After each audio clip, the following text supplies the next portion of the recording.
Israel എന്ന രാജ്യം ഗാസയിലും ലെബനോണിലും സിറിയയിലുമെല്ലാം ആക്രമണം നടത്തുന്നതും കനത്ത നാശം വിതക്കുന്നതും അവരോട് മുട്ടിനിൽക്കാനുള്ള ശക്തി എതിരാളികൾക്ക് ഇല്ല എന്ന ഉറപ്പിന്മേലാണ്. ഇറാനുമായി ചെറിയ രീതിയിലുള്ള സംഘർഷത്തിലേക്ക് പോയെങ്കിലും വലിയ രൂപത്തിലുള്ള ഏറ്റുമുട്ടലിനോ യുദ്ധപ്രഖ്യാപനത്തിനോ ഇസ്രായേൽ പോയിരുന്നില്ല. ഇരു രാജ്യങ്ങളും പരസ്പരം മിസൈലുകൾ അയച്ച് വെല്ലുവിളിച്ചുവെങ്കിലും കാര്യമായ നാശനഷ്ടവും ഈ ആക്രമണം മൂലം ഇസ്രായേലിനോ ഇറാനോ ഉണ്ടായിട്ടുമില്ല. എന്നാൽ ഇനി ഈ ചിത്രം മാറുന്ന അവസ്ഥയാണ്. ഇസ്രായേലിന്റെ നിലനിൽപ്പിന് തന്നെ ഭീഷണിയാകുന്ന സംഘർഷത്തിനാണ് ആ രാജ്യം ഇപ്പോൾ തുടക്കം കുറിച്ചിരിക്കുന്നത്. ഉക്രൈന് ആയുധങ്ങൾ നൽകി സഹായിക്കുക വഴി റഷ്യയുടെ കോപമാണ് ഇസ്രായേൽ ഇപ്പോൾ ചോദിച്ചു വാങ്ങുന്നത്. പാട്രിയറ്റ് വ്യോമ പ്രതിരോധ സംവിധാനങ്ങൾക്കായുള്ള 90 ഇന്റർസെപ്റ്റർ മിസൈലുകൾ ഇസ്രായേലിൽ നിന്ന് പോളണ്ടിലേക്ക് അയച്ചതായും അവിടെ നിന്ന് അത് ഉക്രൈനിലേക്ക് കൈമാറുമെന്നും 3 അജ്ഞാത കേന്ദ്രങ്ങളെ ഉദ്ധരിച്ച് ആക്സിയോസ് ആണ് റിപ്പോർട്ട് ചെയ്തിരിക്കുന്നത്. റഷ്യൻ മാധ്യമങ്ങളും ഈ വാർത്ത വളരെ പ്രാധാന്യത്തോടെ റിപ്പോർട്ട് ചെയ്യുന്നുണ്ട്. 2024 ഏപ്രിലിൽ ഇസ്രായേൽ ഡിഫൻസ് ഫോഴ്സിൽ നിന്നും ഈ മിസൈലുകൾ ഉക്രൈൻ ആവശ്യപ്പെട്ടിരുന്നു. അമേരിക്കൻ എയർഫോഴ്സ് C-17 ട്രാൻസ്പോർട്ട് വിമാനങ്ങൾ വഴി ഉക്രൈന് വിതരണം ചെയ്യുന്നതിനുള്ള മിസൈലുകൾ തെക്കൻ ഇസ്രായേലിലെ ഒരു എയർബേസിൽ നിന്ന്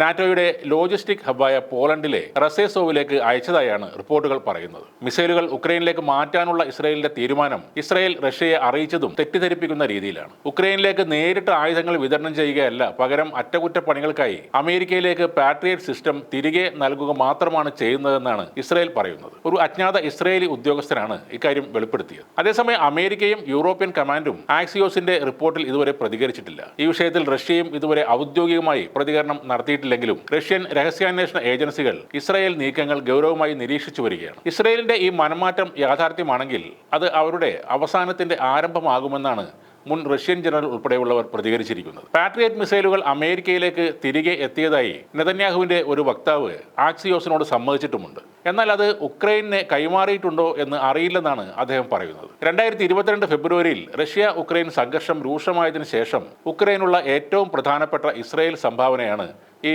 മിസൈൽ വിതരണമെന്നാണ് അന്താരാഷ്ട്ര മാധ്യമങ്ങളും റിപ്പോർട്ട് ചെയ്യുന്നത്. ഉക്രൈന് മാനുഷിക സഹായം മാത്രം നൽകാമെന്നാണ് ഇസ്രായേൽ തുടക്കം മുതൽ സ്വീകരിച്ചിരുന്ന നയം. എന്നാൽ ഈ നയം മാറ്റം പശ്ചിമേഷ്യയെ വീണ്ടും വൻ സംഘർഷത്തിലേക്ക് നയിച്ചേക്കാം. ഇസ്രായേലിന്റെ അത്യാധുനിക ആയുധങ്ങളുടെ വിതരണത്തെക്കുറിച്ച് ഇറാൻ മാധ്യമങ്ങളും റിപ്പോർട്ട് ചെയ്തിട്ടുണ്ട്. റഷ്യ നേരിട്ട് ഇസ്രായേലിനോട് എതിരെ രംഗത്ത് വരുന്ന സാഹചര്യം ഉണ്ടായാൽ അതോടെ ഇസ്രായേലിന്റെ കഥ കഴിയുമെന്നാണ് ഇറാൻ മാധ്യമങ്ങൾ റിപ്പോർട്ട് ചെയ്യുന്നത്. വിനാശകാലെ വിപരീത ബുദ്ധി എന്ന തരത്തിലാണ് വിവിധ അറബ് രാജ്യങ്ങളിലെ മാധ്യമങ്ങൾ ഈ ആയുധ കൈമാറ്റത്തെ വിശേഷിപ്പിക്കുന്നത്. മുൻപ് ഇറാൻ ഇസ്രായേൽ സംഘർഷം ഉണ്ടായപ്പോൾ ഗാസയിലും ലെബനോണിലും ഇസ്രായേൽ ആക്രമണം നടത്തിയപ്പോഴും ഈ ആക്രമണങ്ങളെ ശക്തമായി അപലപിച്ച റഷ്യ പക്ഷേ സൈനികമായി ഇടപെട്ടിരുന്നില്ല. എന്നാൽ ഇസ്രായേലിന്റെ പുതിയ നീക്കത്തിന്റെ പശ്ചാത്തലത്തിൽ ഇനി സൈനിക നടപടി സ്വീകരിക്കാനും റഷ്യക്ക് കഴിയും. അതുകൂടാതെ വൻ നശീകരണ ശേഷിയുള്ള ആയുധങ്ങൾ ഇറാന് റഷ്യ നൽകുകയും ഈ ആയുധങ്ങൾ ഹിസ്ബുള്ളക്കും ഹൂത്തികൾക്കും ഹമാസിനും ലഭിക്കുകയും ചെയ്താൽ അത് ഇസ്രായേലിന് മാത്രമല്ല അമേരിക്കയ്ക്കും വലിയൊരു ഭീഷണിയായി മാറും. പശ്ചിമേഷ്യയിലെ അമേരിക്കൻ സൈനിക താവളങ്ങൾ വലിയ സുരക്ഷാ ഭീഷണി നേരിടുന്ന അവസ്ഥയിലേക്ക് കൂടിയാണ് കാര്യങ്ങൾ ഇപ്പോൾ നീങ്ങുന്നത്.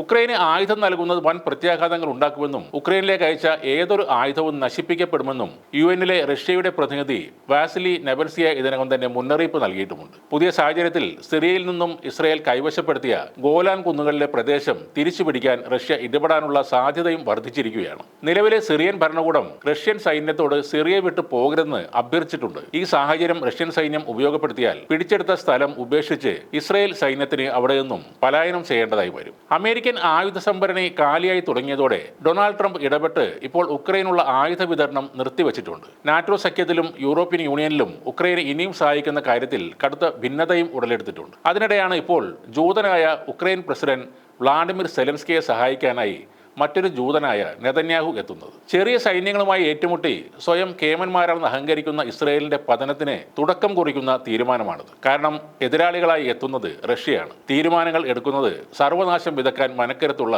വ്ളാഡിമിർ പുടിനാണ്. റഷ്യ ശത്രുവായി മാറിയാൽ ഇസ്രായേലിന് മാത്രമല്ല പശ്ചിമേഷ്യയിലെ അമേരിക്കൻ താവളങ്ങളുടെ നിലനിൽപ്പും കൂടി ഭീഷണിയിലാവും.